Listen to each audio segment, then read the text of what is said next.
Hello guys, and welcome to today's daily puzzle Back to the Start.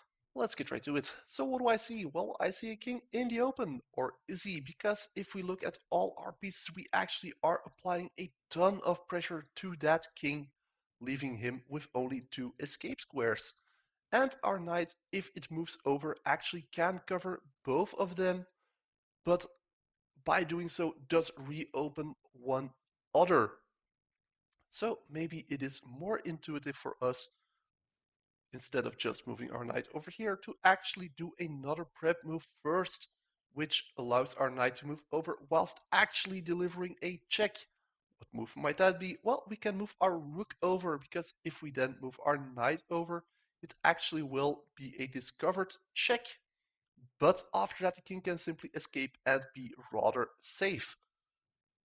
So to that effect, we are not going to move our knight over here, because if we instead move it over here after the rook is there, well, then we can do some fun shenanigans. Let me show you.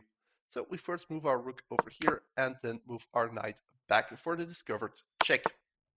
Why do we want that? Well, because obviously if the king had moved over there, then this would have been checkmate. As a result, the king can only reasonably move back over there, but by doing so, well, our rook has all of these squares locked up. This square is locked by the pawn, meaning that the king only has these two escape squares left.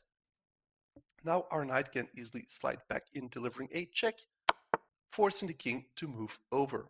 Now they could move over here as well. I don't think it would have made much of a difference, because now our knight has both escape squares covered, meaning that our rook can now simply slide over for a side of the board checkmate. There we go. I hope you enjoyed that. If you did, please consider leaving a like.